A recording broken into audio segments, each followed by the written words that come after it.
Hoje, para nossa meditação, eu queria trazer uma história que está em Atos capítulo 5.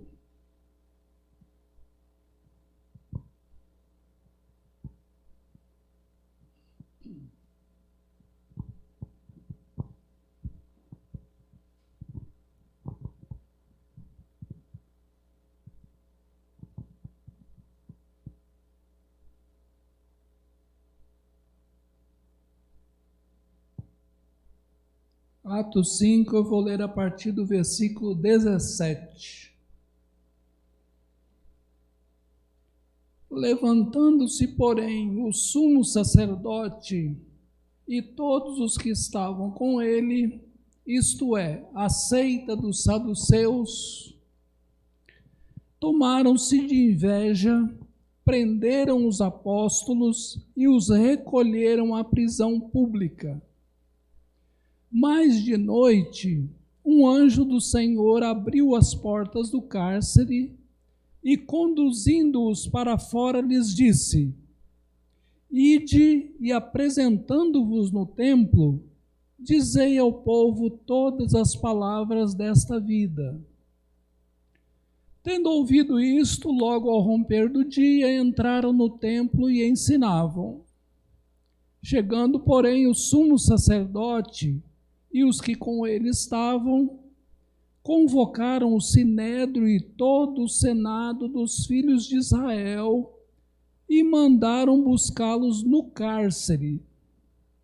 Mas os guardas, indo, não os acharam no cárcere, e tendo voltado, relataram, dizendo: Achamos o cárcere fechado com toda a segurança, e as sentinelas nos seus postos junto às portas, mas abrindo-as, a ninguém encontramos dentro. Quando o capitão do templo e os principais sacerdotes ouviram estas informações, ficaram perplexos a respeito deles e do que viria a ser isto. Nesse íntere, alguém chegou e lhes comunicou: Eis que os homens que recolhestes no cárcere estão no templo ensinando o povo. Nisto, indo o capitão e os guardas, os trouxeram sem violência, porque temiam ser apedrejados pelo povo. Trouxeram-nos apresentando-os ao sinédrio. E o sumo sacerdote interrogou-os, dizendo: Expressamente vos ordenamos que não ensinasseis nesse nome. Contudo, enchestes Jerusalém da vossa doutrina, e quereis ainda lançar sobre nós o sangue desse homem. Então Pedro e os demais apóstolos afirmaram: Antes importa obedecer a Deus do que aos homens. O Deus de nossos pais ressuscitou a Jesus, a quem vós matastes, pendurando-o no madeiro. Deus, porém, com a sua destra, o exaltou a príncipe e salvador, a fim de conceder a Israel o arrependimento e a remissão de pecados. Ora, nós somos testemunhas desses fatos, e bem assim o Espírito Santo que Deus outorgou aos que lhe obedecem. Eles, porém, ouvindo, se enfureceram e queriam matá-los. Mas, levantando-se no sinédrio um fariseu chamado Gamaliel, mestre da lei, acatado por todo o povo, mandou retirar os homens por um pouco e lhes disse: Israelitas, atentai bem no que ides fazer a estes homens. Porque antes destes dias se levantou Teudas, insinuando ser ele alguma coisa, ao qual se agregaram cerca de 400 homens. Mas ele foi morto, e todos quanto lhe prestavam obediência se dissiparam, dispersaram e deram em nada. Depois disso, levantou-se Judas o Galileu, nos dias do recenseamento, e levou muitos consigo. também este pereceu, e todos quantos lhe obedeciam foram dispersos. Agora vos digo, dai de mão a esses homens, deixai-os, porque se este conselho ou esta obra vem de homens, perecerá. Mas se é de Deus, não podereis destruí-los, para que não sejais porventura achados lutando contra Deus. E concordaram com ele. Chamando os apóstolos, açoitaram-nos e ordenando-lhes que não falassem o nome de Jesus, os soltaram. E eles se retiraram do sinédrio, regozijando-se por terem sido considerados dignos de sofrer afrontas por esse nome. E todos os dias, no templo e de casa em casa, não cessavam de ensinar e de pregar Jesus, o Cristo.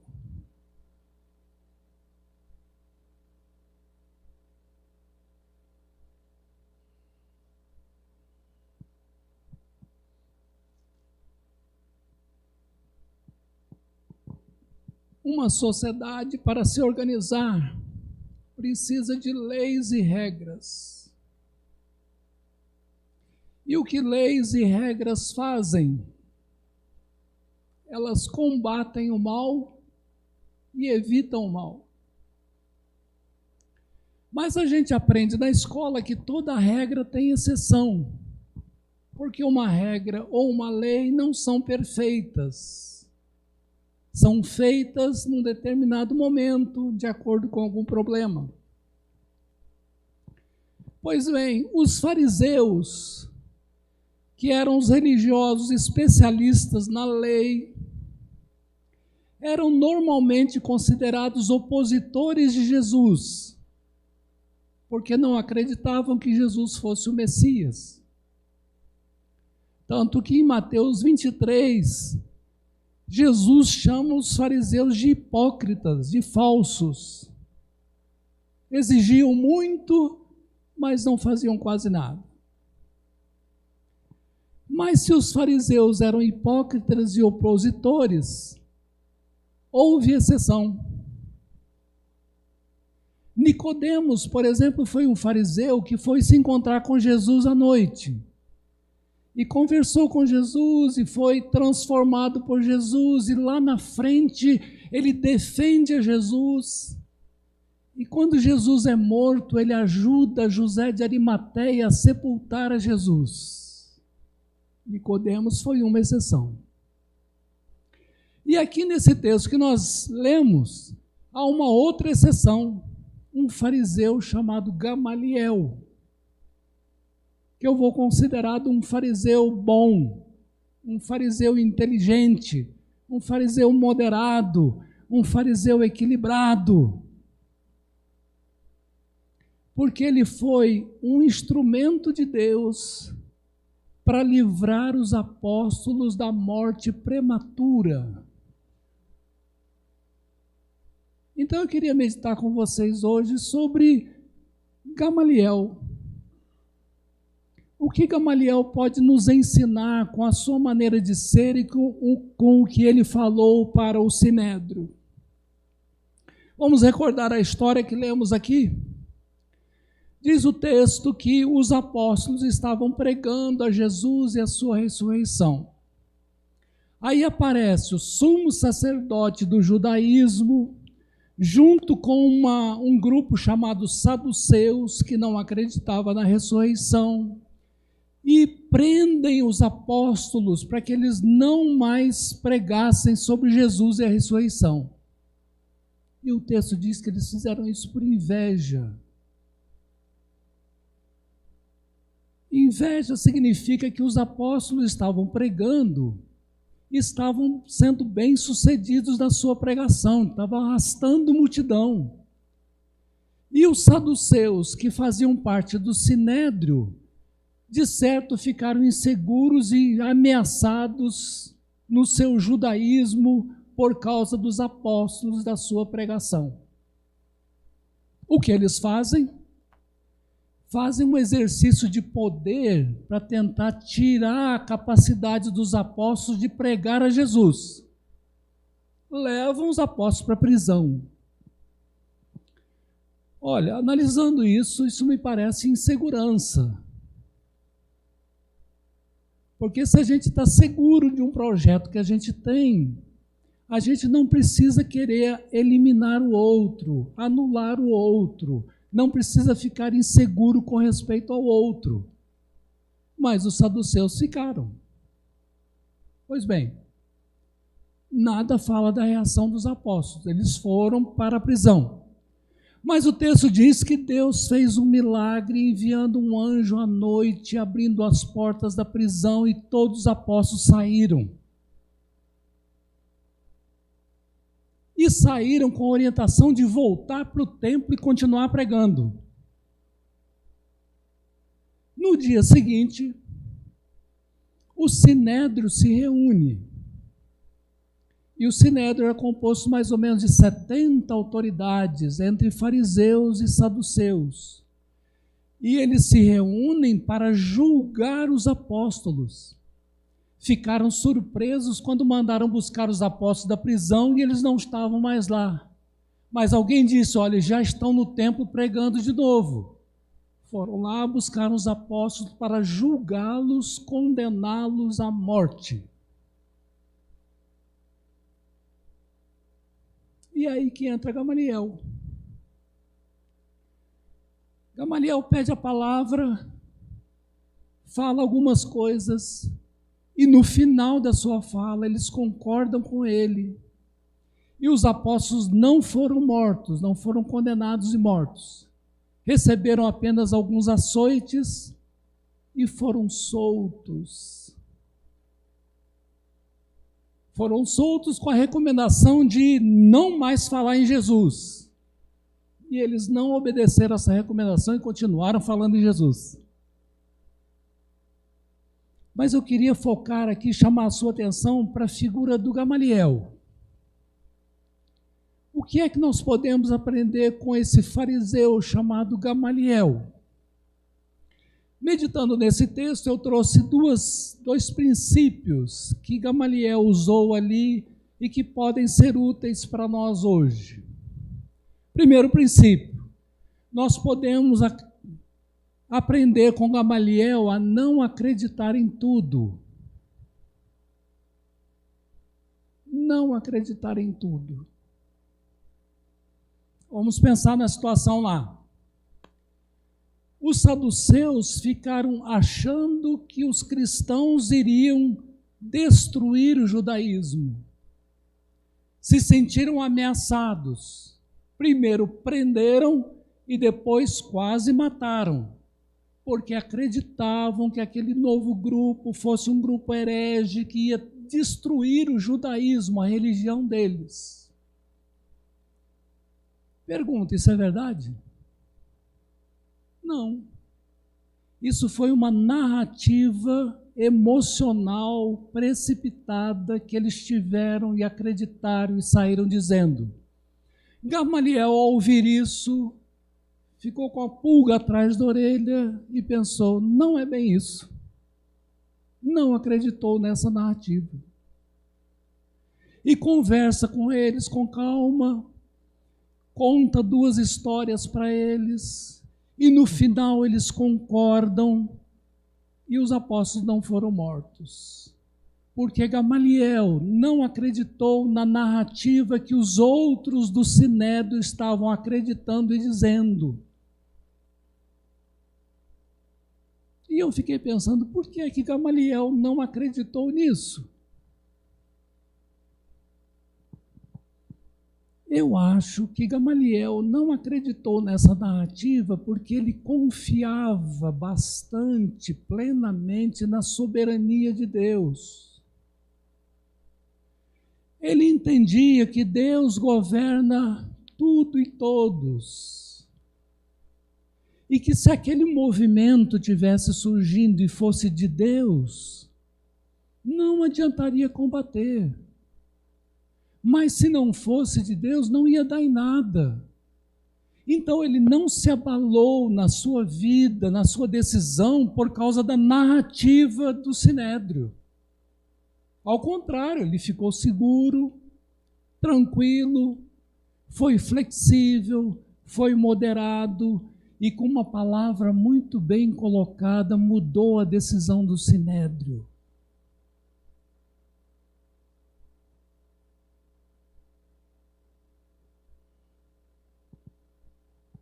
Vamos trazer isso para nós? Nos últimos anos, eu acho que nós temos sido bombardeados com muitas narrativas. Parece que virou moda criar narrativas, histórias que têm sido conhecidas como fake news ou desinformação. E todos nós, todo dia, estamos sujeitos a acreditar ou não nessas coisas. Eu aprendo com Gamaliel a não acreditar em tudo. Porque tem muita coisa que é dita que não é verdade.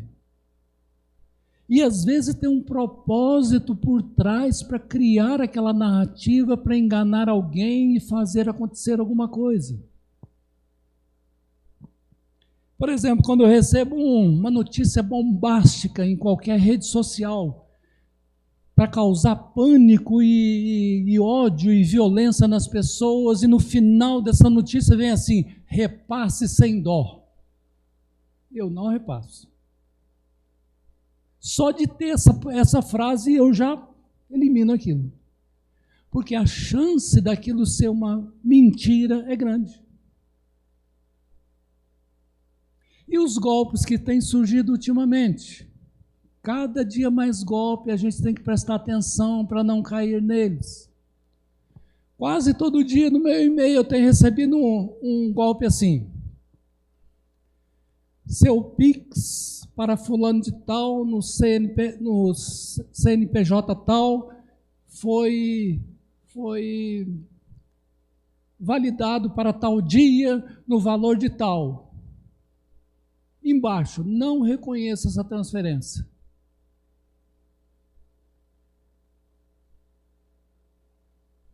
É um golpe, porque se a gente clicar não reconheço essa transferência, provavelmente quem inventou aquele golpe vai ter os dados da gente e vai fazer muita coisa ruim para frente. Ainda bem que o computador que eu uso já identifica uma mensagem dessa como spam e já lança para o lixo eletrônico. Mas vai surgindo, quando acaba esse, surge um outro golpe.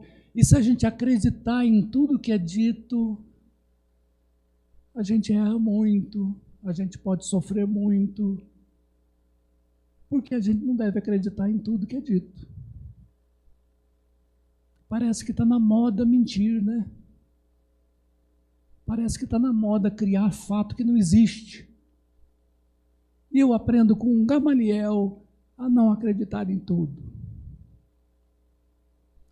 A gente precisa tomar cuidado com as notícias que a gente recebe, checar se for possível, se quiser passar para frente, ou melhor, ter fonte boa de informação. A gente precisa se perguntar: a minha fonte de informação é boa, é confiável? Porque tem fonte de informação que é tendenciosa. Você já sabe que ela vai dizer só uma coisa com um determinado objetivo. Não respeita fatos. Então, pensemos no Gamaliel. Gamaliel não acreditou na narrativa do Sinédrio, fez uma argumentação e livrou aquele Sinédrio de cometer um crime por causa de uma narrativa. Mas essa é a primeira lição que eu aprendo com Gamaliel. Tem uma segunda.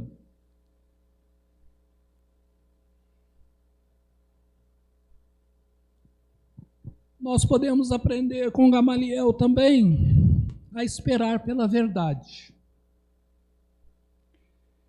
E aqui Gamaliel usa o recurso do tempo. Porque o tempo vai revelando o que é verdade e o que é falso. Ou melhor, Deus vai revelando no tempo o que é verdade e o que é falso. E aí eu me lembrei do Salmo 1, né? Que nós já meditamos aqui, que fala sobre os justos e os ímpios. Ele diz assim, que o justo é como uma árvore plantada junto à corrente de águas, que no devido tempo dá o seu fruto, cuja folhagem não murcha, e tudo quanto faz será bem sucedido. Isso leva tempo, mas aparecem os frutos. No final do capítulo ele diz assim, os ímpios são como a palha que o vento dispersa. Hoje está aqui, amanhã não está mais. Olha o critério do tempo aí. O tempo revela o que é árvore e o que é palha. E nessa história de hoje, o tempo pode revelar quem é verdadeiro e quem não é. Ou o que é verdadeiro e o que não é. Foi por isso que Gamaliel contou 2 fatos que tinham acontecido. Ele fala assim, atentai nas minhas palavras. Levantou-se um tal de Teudas, dizendo ser grande pessoa, e arrebatou 400 seguidores. Mas com o tempo ele foi morto e os seus seguidores se dispersaram. Então o movimento de Teudas era falso. Aí ele cita um outro exemplo. Na época do recenseamento surgiu um outro sujeito chamado Judas. De certo, ele não queria pagar imposto nenhum e saiu gritando na sociedade dele e foi muita gente atrás dele, mas ele diz, no final ele também pereceu e todos os que o seguiam se dispersaram. O que Gamaliel está fazendo? Está ensinando os seus companheiros de sinédrio a esperar pela verdade, a não tomar decisão precipitada, mas esperar, porque a verdade vai se revelar e o que é falso também.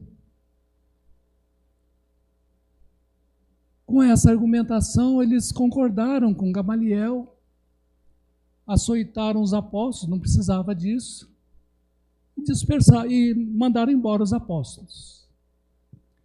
Aplicando para nós, eu gostaria de dizer o seguinte, meus irmãos, nós também podemos usar o critério do tempo. O mundo que a gente vive pressiona a gente para tomar decisão para ontem, decisão apressada, decisão por impulso, sem saber se aquilo é bom, se não é. Convém a gente usar o critério do tempo. Convém a gente esperar um pouco para a verdade ser revelada. Convém a gente esperar um pouco e orar para tomar uma boa decisão. Está tudo muito corrido, mas a nossa mente, a nossa vida não vai nessa correria. A gente vai mais devagar. A gente não precisa tomar decisão precipitada, a gente pode esperar pelo tempo. A gente não deve julgar as pessoas se são isso ou se são aquilo. Vamos dar tempo, porque com o tempo as coisas se revelam. Eu aprendo isso com Gamaliel. E há também um exemplo em Lucas capítulo 2 com respeito a Maria, mãe de Jesus. Há 2 versículos que me chamam a atenção em Lucas 2. Os versículos são colocados assim: quando Maria não entendia alguma coisa que estava acontecendo com ela, por exemplo, quando ela foi apresentar o menino Jesus para a circuncisão, ou quando foi levá-lo ao templo para ser apresentado, para ser consagrado, as pessoas começavam a dizer tanta coisa a respeito de Jesus, E ela não entendia aquilo. Aí Lucas coloca assim no texto: Maria, porém, guardava essas coisas no coração.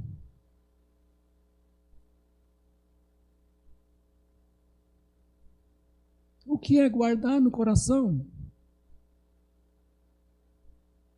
Guardar no coração é não falar nada e dar tempo ao tempo.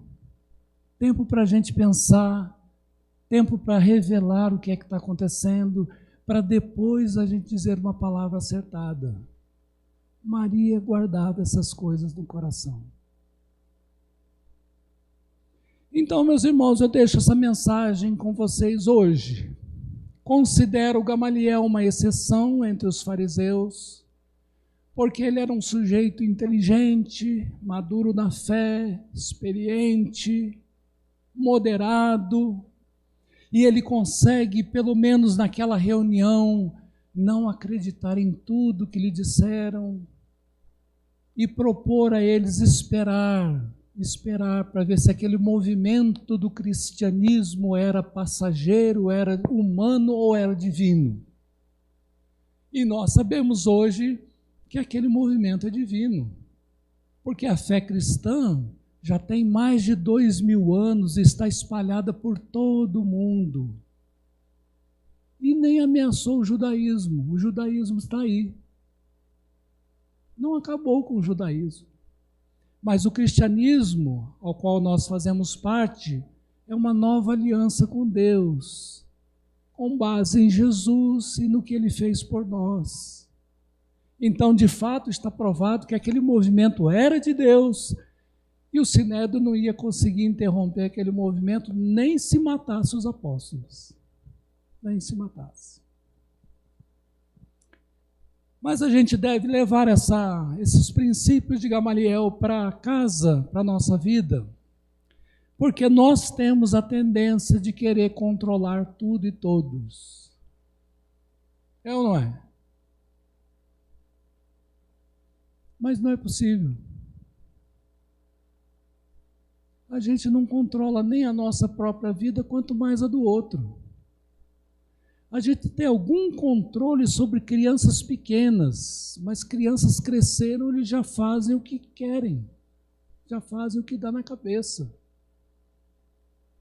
Quando alguém está num caminho errado e a gente quer tirar aquela pessoa do caminho errado, a gente pode falar, pode orar, mas se a pessoa não quiser, ela fica lá. O que significa que nós temos muito pouco controle nesse mundo, nessa vida, sobre nós e sobre os outros. A minha esposa me falou que um dia entrou num consultório e tinha uma frase lá, um ditado lá dizendo assim: fique tranquilo, nada está sob controle.